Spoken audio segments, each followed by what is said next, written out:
తర్వాత మళ్ళీ మనం అందరం కూడా ఇంత పెద్ద ఎత్తున ఇక్కడ సమావేశం అయినామంటేనే రాయలసీమకి ఏదో ప్రమాదం జరగబోతున్నది. రాయలసీమకు రావాల్సినటువంటి నీటి హక్కులపైన మిగిలిన అంశాలపైన ఇవాళ అధికారంలో ఉండేటువంటి ప్రభుత్వం ఒక శరాఘాతాన్ని విధించబోయేటువంటి సందర్భం ఉంది అనేటువంటి ఎరుకతో మీరందరూ ఈ సమావేశానికి రావడం పట్ల కూడా నాకు చాలా సంతోషంగా ఉంది. 1986లో మేము 5 బృందాలుగా ఏర్పడి డాక్టర్ రాజశేఖర రెడ్డి గారు లేపాక్షి, రాయదుర్గం నుంచి డాక్టర్ ఎంవిఆర్, తిరుపతి నుంచి డాక్టర్ మైసూరారెడ్డి, నేను శ్రీధర్, సిహెచ్ చంద్రశేఖర్ రెడ్డి మదనపల్లి నుంచి, మంత్రాలయం నుంచి బైరెడ్డి శేషశేఖర్ రెడ్డి, రఘునాథరెడ్డి, ప్రకాశం జిల్లా నుంచి నాగార్జున రెడ్డి జనవరి 1, 1986లో పోతిరెడ్డిపాడు దాకా పాదయాత్ర చేసినాం. ఆ పాదయాత్ర ప్రధాన లక్ష్యం ఏమిటంటే పోతిరెడ్డిపాడు తూముల సామర్థ్యాన్ని 1,00,000 క్యూసెక్కులకు పెంచాలనేది ప్రధానమైన లక్ష్యం, డిమాండ్. 1986కు పూర్వమే మేము రాయలసీమ సంయుక్త కార్యాచరణ సమితి పేరిట గ్రామము తిరిగి రాయలసీమలో కరువు కాటకాదులకు సంబంధించిన అనేక విషయాలు రాయలసీమ కన్నీటి గాథ ద్వారా, కదలిక పత్రిక ద్వారా, నేను రాసిన రాయలసీమ ముఖచిత్రం అనే పుస్తకం ద్వారా ఇవన్నీ కూడా ప్రచారం చేస్తూ వచ్చినాం. విపరీతమైన సంచలనం, ఒక ఉద్రేకం, ఒక ఆవేశం. రాయలసీమ జిల్లాలన్నీ కూడా ఎందుకు ఎండగట్టిపోతున్నాయో, ప్రభుత్వాలు ఎందుకు నిర్లక్ష్యంగా పనిచేస్తున్నాయో ఈ అంశాల పట్ల జనాల్ని చైతన్యవంతం చేయడానికి ఈ పాదయాత్ర కార్యక్రమాన్ని ఎంచుకున్నాం. పోతిరెడ్డిపాడు తూములని 1977లో మొదలుపెట్టినారు 11,500 క్యూసెక్కులతో. పోతిరెడ్డిపాడు తూములు మనకు ప్రాణాధారం, జీవాధారం. ఇవి gateway of water to Rayalaseema. రాయలసీమకు పోతిరెడ్డిపాడు తూములు తప్ప మరొక ఆస్కారం లేదు, మరొక గత్యంతరం లేదు. కృష్ణ నీళ్లే మనకు శరణి, గోదావరి నీళ్లు మనకు వచ్చేటువంటి అవకాశం లేదు. పెన్న లాంటి నది నుంచి మనం నీళ్లు రాబట్టుకునేటువంటి అవకాశం లేదు. మిగిలినవన్నీ కూడా స్వర్ణముఖి కానీ, పాపాగ్ని కానీ, ఇటువంటి నదులన్నీ చిన్న చిన్న నదులు. ఈ నదుల్లో నీరు ఉండడం అనేది అసాధ్యం. ఇప్పుడిప్పుడు మనం బాగా వర్షాలు కురిసి నదులన్నీ ఉప్పొంగడం చూస్తున్నాం, కానీ ఆ రోజుల్లో ఇట్లా లేదు. కాబట్టి పోతిరెడ్డిపాడు అప్పటికే 11,500 క్యూసెక్కులు కలిగినటువంటి పోతిరెడ్డిపాడు హెడ్ రెగ్యులేటర్ ద్వారా తెలుగు గంగా అనేటువంటి పథకాన్ని ప్రవేశపెట్టి దానితో పాటు మద్రాసు వాళ్ళకి 15 శతకోటి ఘనపటడుగుల నీళ్లు ఇవ్వాలని మన రాష్ట్ర ముఖ్యమంత్రి ఎన్టీ రామారావు గారు, ఎంజి రామచంద్రన్ గారు వీళ్ళు ఇందిరాగాంధీ సరసన చేరి ఆమెను ఒప్పించి 15 టీఎంసీల నికర జలాలు మద్రాసుకి ఇవ్వాలనేటువంటి నిర్ణయం తీసుకున్నారు. అవి ఎక్కడి నుంచి పోవాలా? పోతిరెడ్డిపాడు తూముల ద్వారానే. ఎట్లా ఆ నీళ్లు ఇస్తున్నా గనక రాయలసీమ కూడా నీళ్లు పారగడితే బాగుంటుందని చెప్పి మనం ఆందోళన చేయడం ద్వారా మరొక 28 టీఎంసీలతో తెలుగు గంగ పథకం అనేది కూడా ప్రవేశపెట్టినారు. దీని ద్వారా 5.5 లక్షల ఎకరాలకు నీరు అందేటువంటి అవకాశం ఉన్నది. అప్పటికే శ్రీశైలం కుడికాలువ అనేది ఒకటి ఉన్నది. మళ్ళీ మా పోరాటాల ద్వారా, ఉద్యమాల ద్వారా మనం గాలేరు నగరి పథకాన్ని, అంద్రినీవ పథకాన్ని, అట్లనే వెలుగొండ పథకాన్ని, ప్రకాశం జిల్లాకి అనుకూలంగా ఉండేటువంటి పథకాన్ని సాధించుకున్నాం. 40 ఏళ్ళు అయిపోయింది.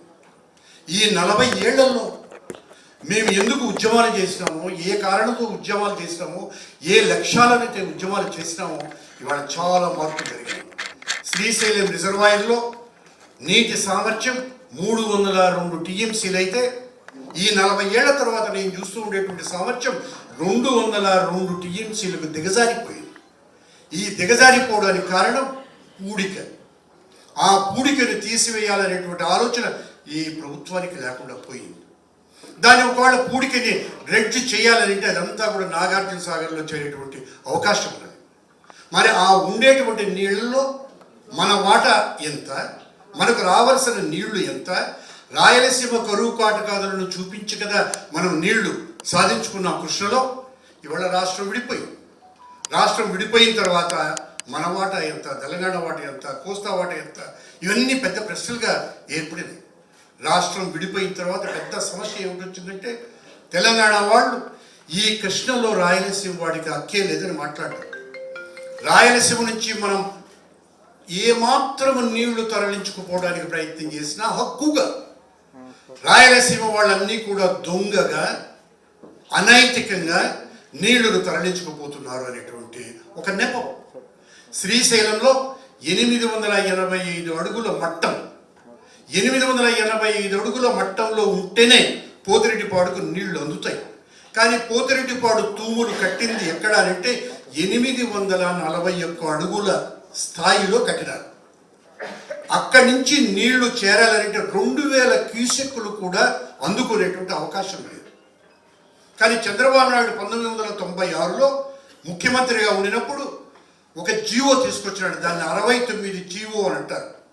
అది ఎంత కిరాతకమైనటువంటి జీవో అంటే 834 అడుగుల్లో నీళ్లు ఉంటేనే, నీళ్లు ఉండాలని, 834 అడుగుల్లో నీళ్లు ఉండినట్లయితే పోతిరెడ్డిపాడుకు చుక్క నీరు కూడా అందదు. మనం 854 అడుగుల్లోనైనా నీళ్లు ఉంచాలని పోరాటం చేసినాం. రాజశేఖర రెడ్డి గారు ఏ ఉద్యమాల ద్వారా అయితే ముఖ్యమంత్రి అయినారో, జలయజ్ఞం పేరిట, అట్లనే ముఖ్యమంత్రి అయిన వెంటనే 69 జీవోను రద్దు చేసి 854 అడుగులకు పునరుద్ధరించినాడు. అట్లనే దాని సామర్థ్యాన్ని 80,000 క్యూసెక్కులకు పెంచాలంటే సాధ్యం కాకపోవటం వల్ల 44,000 క్యూసెక్కులకు పెంచడానికి పూనుకున్నాడు.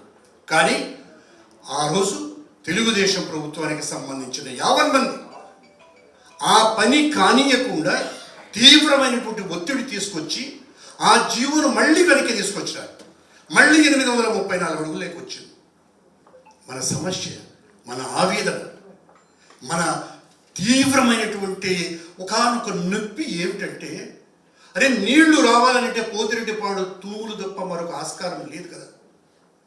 800 అడుగుల నుంచినే తెలంగాణ వాళ్ళు రంగారెడ్డి, పాలమూరు, దిండి, కల్వకుర్తి ఎత్తిపోతుల పథకం ద్వారా దాదాపు 30 టీఎంసీల నీళ్లు తరలించుకొని పోతున్నారు. 800 అడుగుల్లోనే నీళ్లు ఉండగా బచావత్ ట్రిబ్యునల్ ఏం చెప్పింది? మీకు ఈ పథకాల ద్వారా ఏవైతే మేము ఆమోదింప చేసినామో ఆ ఆమోదము లేకపోయినా మిగిలిన నీళ్లు, వరద నీళ్లు మీ అవసరాలకు అనుగుణంగా ఎప్పుడైనా ఎలాగైనా ఉపయోగించుకోవచ్చు అనేటువంటి మాటను చాలా క్లియర్ కట్గా, కరాఖండగా బచావత్ ట్రిబ్యునల్ అనేది ఒక తీర్మానం కూడా చేసింది. ఆ తీర్మానానికి అనుగుణంగా తరువాత జగన్మోహన్ రెడ్డి గారు ముఖ్యమంత్రి అయిన వెంటనే రాయలసీమ ఎత్తిపోతల పథకం అనేటువంటి ఒక బృహత్తరమైనటువంటి పథకాన్ని ప్రవేశపెట్టినారు. బాగా గమనించవలసింది ఏమిటంటే 69 జీవో ఒకటి ఉన్నది. 834 అడుగుల్లో పోతిరెడ్డిపాడుకు నీళ్లు అందవు. ఏది మార్గం? తెలంగాణ వాళ్ళు 800 అడుగుల నుంచి నీళ్లు తీసుకుపోయినప్పుడు మనం 800 అడుగుల స్థాయి నుంచినే రాయలసీమ ఎత్తిపోతుల పథకం ద్వారా నీళ్లని ఈ ప్రధాన కాలువకు చేర్చినట్లయితే, అట్లనే దాని సామర్థ్యం 80,000 క్యూసెక్కులకు పెంచినట్లయితే ఇంతో నీళ్లు ఇవాళ దేని మీద ఆధారపడి ఉన్నాం మనం? శ్రీశైలం కుడి కాలువ ఒకటి ఉన్నది, గాలేరు నగర్ ఒకటి ఉన్నది, అట్లనే Veligonda reservoir, Brahmasagar, Gorakal reservoir, Gandikota reservoir, ఇవన్నీ నింపాలా? ఇవన్నీ నింపాలంటే మార్గం ఏది? ఎట్లా నీళ్లు మనం రాబట్టుకోవాలా? ఆ నీళ్లు రాబట్టుకోవడానికి గ్రీన్ ఛానల్ ట్రిబ్యునల్ ఏదో ఒక నిర్ణయం చేయకపోవడమే మనము ఆ నీళ్లను ఎంత మటుకు తోడుకోవాలని అంత మటుకు తోడుకున్నట్లయితే తర్వాత కోర్టులో ఆ వివాదాన్ని పరిష్కారం చేసుకోవచ్చు అనేటువంటి ఉద్దేశంతో 7,000 కోట్ల రూపాయల నిధులు దానికి కేటాయించి కార్యక్రమాన్ని మొదలుపెట్టడం జరిగింది. మీరు నమ్ముతారో నమ్మరు, మరొక మార్గం లేదు. మనం ఈ 69ని జీవో రద్దు చేయాలంటే పెద్ద సమస్య ఏమిటంటే తెలంగాణ వాళ్ళు ఒప్పుకోవాలి. ఒప్పించగలవా? ఇవాళ తెలంగాణ ముఖ్యమంత్రి ఏమన్నాడు అసెంబ్లీలో? నా మాట గౌరవించి నేను చెబితే చంద్రబాబు నాయుడు రాయలసీమ ఎత్తిపోతుల పథకాన్ని ఆపేసినాడు అన్నాడు. మరి ఇవాళ ఆ రేవంత్ రెడ్డికే చెప్పి చంద్రబాబు 69 జీవోను రద్దు చేసి 885 అడుగుల్లో నీళ్లు ఉండాలి నిర్ణయానికి చేయగలిగిన ధైర్యం చంద్రబాబు నాయుడు ఉన్నదంటారా? అది పరిష్కారం అయ్యేటువంటి ఆస్కారం లేనప్పుడు, అట్లనే సిద్ధేశ్వరం అలుగు కావాలని చెప్పి మేము పెద్ద ఎత్తున పోరాటం చేసినాం.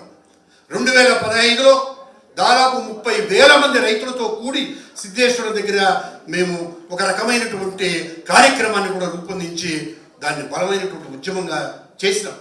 కానీ అక్కడ కూడా సమస్య ఏమొస్తుంది, సిద్ధేశ్వరం ఎంత మంచి ప్రాజెక్ట్ అయినా 800 కోట్ల రూపాయలతోనే అది పూర్తి చేసుకోగలిగినటువంటి అవకాశం ఉండినా కానీ ఆ సిద్ధేశ్వరం కట్టాలి అని అంటే తెలంగాణ వాడు అంగీకరించాలి. నీకు ఉపయోగం, నాకు ఉపయోగం. దాన్ని శ్రీశైలం ఉన్నటువంటి డ్యామ్కు ఏ రకమైనటువంటి ప్రమాదం జరగకుండా, పూడికి అక్కడికి చేరకుండా మనం దీని ద్వారా ఈ సిద్ధేశ్వరం అలుగు ద్వారా చాలా ప్రయోజనం పొందవచ్చని తెలంగాణ వాళ్ళకు కూడా మనం అనేక మార్లు చెప్పినాం. వాళ్ళు కలిసి మాట్లాడినాం. ఎవడు వినేవాడు? ఇవాళ రాయలసీమ ఎత్తిపోతల పథకాన్ని నేను ఆపించిన రేవంత్ రెడ్డి అంటే అక్కడ ఉండేటువంటి ప్రతి పార్టీ, హరీష్ రావు బీఆర్ఎస్ తరఫున ఏమన్నాడు, కాదు రేవంత్ రెడ్డి నేను ఆపించినాను, మా పార్టీ ఆపించింది ఆ రాయలసీమ పథకాన్ని. వెంటనే సంజయ్ రంగంలోకి వచ్చేమన్నాడు బీజేపీ తరఫున, మీరెవరూ కాదు, ఆ రాయలసీమ ఎత్తిపోతల పథకం ద్వారా ఏ రాయలసీమ అయితే బాగుపడుతున్నదో దాన్ని బాగుపడనియకుండా మేము ఆపు చేసినాం అని బీజేపీ కూడా. ఇది ఎంత దుర్మార్గం! రాయలసీమ లాంటి ఒక వెనుకబడిన ప్రాంతానికి చట్టబద్ధంగా నీళ్లు రావాల్సిన అవకాశం ఉంటే, అవసరం ఉంటే దాన్ని రానియకుండా ఈ పార్టీలు అన్నట్టు తెలంగాణలో కానీ కోస్తాలో కానీ మిగిలిన చోట్ల ప్రయత్నం చేయటం అనేది మేము ఎప్పుడూ కూడా సానుకూలంగా మాట్లాడుతూ ఉంటాం. కోస్తా వాళ్ళకైనా వెనుకబడిన తెలంగాణ వాళ్ళకైనా మనం అందరం కూర్చొని ఎవరికి ఎన్ని నీళ్లు కావాలనో, ఏ విధంగా రావాలనో, కృష్ణ నీళ్ళని ఎట్లా వాడుకోవాలనో, గోదావరి నీళ్ళని ఎట్లా వాడుకోవాలనో ఇవన్నీ కూడా మన సామరస్యపూర్వకంగా పరిష్కారం చేసుకోవాలి. ఇవాళ చంద్రబాబు నాయుడు పరిపాలనలో నీళ్ల గురించి ఆలోచన చేయడం కానీ, నీళ్లను రాబట్టుకోవడానికి ఏవేవి మార్గాలు ఉన్నాయో దాన్ని అన్వేషించడం కానీ, ఇంతకుముందు పూర్వం అతను ఉన్నప్పుడు పట్టి సీమ అనేటువంటి పథకాన్ని తెచ్చినాడు. 1,500 కోట్ల రూపాయలు ఖర్చు పెట్టాడు. ఆ 1,500 కోట్ల రూపాయలు ఈ వైపు ఖర్చు పెట్టి ఉండినట్లయితే పోతిరెడ్డిపాడు తూములు వెడల్పు చేసేటువంటి అవకాశం ఉండేది. రాయలసీమ ఎత్తిపోతుల పథకాన్ని ఇవాళ ఈ చంద్రబాబు నాయుడు కానీ మిగిలిన పార్టీలు కానీ, ఒక సిపిఐ లేదా సిపిఎం లాంటి పార్టీలు తప్పిస్తే సానుకూలంగా నీటిపారుదల వ్యవహారంలో ఉంటున్నది, మిగిలిన పార్టీలు లేవు. రాయలసీమ హంద్రీనేవా నీళ్లు ఉన్నాయనుకోండి, దాని 6,000 క్యూసెక్కుల సామర్థ్యానికి పెంచడానికి ప్రయత్నం చేస్తే ఆ జీవోను మళ్ళీ వెనక్కి తీసుకొచ్చేసినాడు. కిరణ్ కుమార్ రెడ్డి ముఖ్యమంత్రిగా ఉండేటప్పుడు చిత్తూరు జిల్లా నీటిపారుదల పారిశ్రామిక రంగ అవసరాల కోసం దగ్గర 7 టీఎంసీలు రాబట్టుకోవడానికి కందలేరు నుంచి 7,000 కోట్ల రూపాయల నిధులు ఇవ్వడం జరిగింది. చంద్రబాబు నాయుడు అధికారంలోకి వస్తేనే ఆ జీవోను కూడా రద్దు చేశాడు. ఇవాళ హంద్రీనేవా ఒక కాలువగా మాత్రమే వస్తున్నది, దానికి ఉపకాలువలు లేవు. ఉపకాలువలు లేకపోయినట్లయితే చెరువుల్లోకి నీళ్లు రాబట్టుకోవడం అసాధ్యం. 6.5 లక్షల ఎకరాలకు నీళ్లు రావడం అనేది సాధ్యం. గాలేరు నగరి గాలేరు దాకా రావాలి, 40 ఏళ్ళు అయింది. ఈ 40 ఏళ్లలో సర్వరాయ సాగర్ దాకా మాత్రమే గాలేరు నగరి వచ్చింది. మరి ఈ రిజర్వాయర్లు ఎట్లా నింపుకోవాలా? ఈ రిజర్వాయర్లకు నీళ్లు రావాలంటే ఆ పోతిరెడ్డిపాడు రెగ్యులేటర్, పోతిరెడ్డిపాడు తూముల సామర్థ్యాన్ని 1,00,000 క్యూసెక్కులకు పెంచకపోయినట్లయితే ముందు ముందు పెద్ద ప్రమాదం రాయలసీమకి. ఇది gateway of water to Rayalaseema Pothireddypadu regulator అనేది. మరి రాయలసీమ ఎత్తిపోతల పథకం అనేది ఏం చేసినాం మనం? ఆ రాయలసీమ ఎత్తిపోతల పథకం ద్వారా సిద్ధేశ్వరం జోలికి పోకుండా, జీవో జోలికి పోకుండా, నీటి మట్టానికి జోలికి పోకుండా ఆ నీళ్లని ప్రధాన కాలం వరకు మళ్లించడం ద్వారా 80,000 క్యూసెక్కులకు దాన్ని పెంచడం ద్వారా ఒకానొక అద్భుతమైనటువంటి ప్రయోజనం జరిగి ఉండేది. దీన్ని మన కళ్ళ ఎదుటనే మనం అందరం చూస్తూ ఉండగానే ఈ పోతిరెడ్డిపాడుకు కానీ, గాలేరు నగర్ కానీ, హంద్రీనేవా కానీ ఇంత పెద్ద ప్రమాదం జరగబోతున్నది. ఈ ప్రమాదాన్ని మనమందరము ఎరుకలో ఉంచుకొని 1986 మాదిరిగా 80 శతకంలో మేమందరము ఎటువంటి ఉద్యమాలు చేసినాము, ఏ రకమైన ఉద్యమాల ద్వారా ఆనాడు ఎన్టీ రామారావు గారు ఏ ఉద్యమాలు చేసినా, ఏ పోరాటాలు చేసినా ఇంతో ఆలోచన చేయగలిగినటువంటి మనసు ఉండే ముఖ్యమంత్రి.